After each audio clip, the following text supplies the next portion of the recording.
guys, welcome back. It's Amanda. I am in my kitchen. I am working on the pantry challenge again. I think this is about week 3. I've not really showed you how I plan my meals for the week. I'm going to go ahead and show you that. I'll get a little more in-depth with some of the things I'm going to show you, but basically I'm going to turn this camera around and show you the things that I'm taking out and how I figure out what I'm going to be using and how to be using it.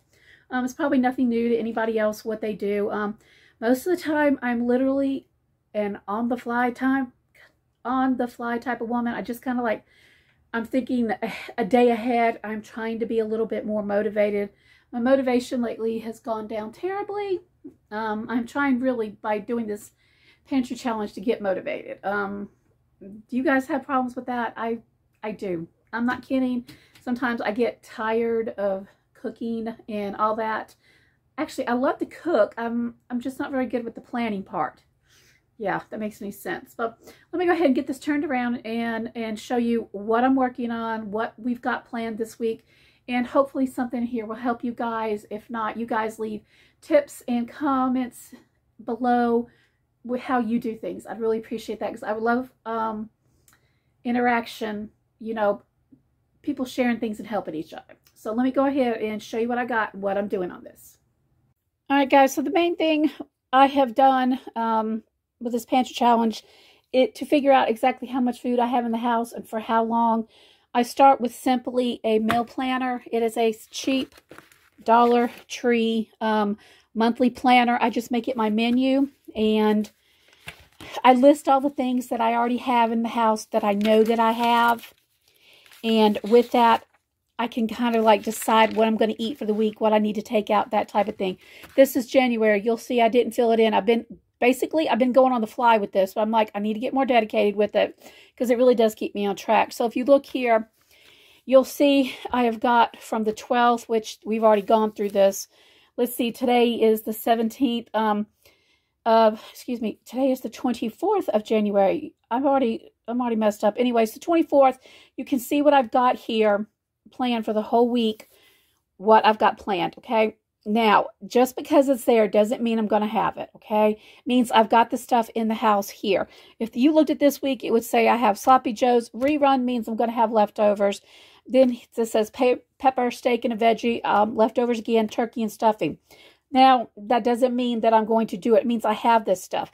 But if you look, I have January. If you see a little highlighted number here, that means I have this stuff in the house to make it. It doesn't mean because, like, on Wednesday, where it says pepper steak, I have to make pepper steak. What I do is I try to go the weekend ahead of time and kind of figure out what needs to be used first, and I pull from that to be able to figure out what we're going to be doing for dinner. So that's basically what I've done right here. I pulled stuff out from my freezer that's the oldest, and this was from the freezer disaster, the one that stuff that didn't get messed up. I know I go through 2 pounds of sausage a week making my husband's lunches. That's automatic. I'm going to go ahead and fry up 2 pounds of sausage. It is the oldest. Let me think. I'm trying to find the date on this one. November 21, and actually I think that one says 2019. So I'm trying to pull the oldest first. I will make these 2 sausages right here. I will make them into sausage patties for biscuits. And I'm trying to see here. No. Yeah, anyway, these will be made into, and then I'll take this other one. I will just cook it up and put it in the freezer for when I need a quick casserole. So I'm basically working with 3 pounds of sausage this week. This week also, I've changed my mind. I don't want what's on the week. We have steak. You look here. This is sirloin steak. There's 3 of them. It's a pretty good size. We can go about half. I could probably get about 2-3 meals off of this, depending on if I just want to do either steak or if I want to do fajitas or whatever. But you look at the date on here. I put how much it cost.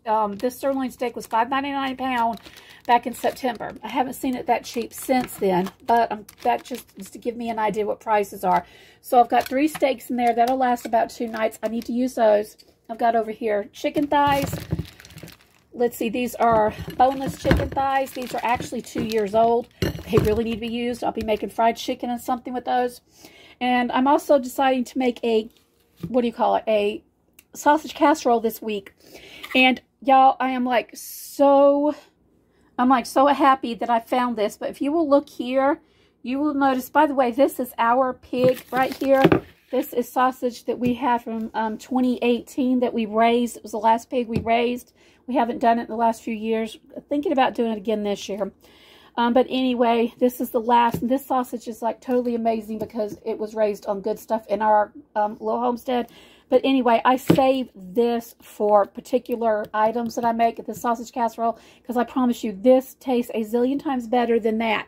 Now, if I don't have my own homegrown sausage, the Jimmy Dean is my next favorite. But anyway, I've taken 2 of these out right here, as you can see, and I will be using these to make a sausage casserole. Now, that's a lot of meat. We don't have to have meat every week, but hubby likes it, so we're going to go with it, right?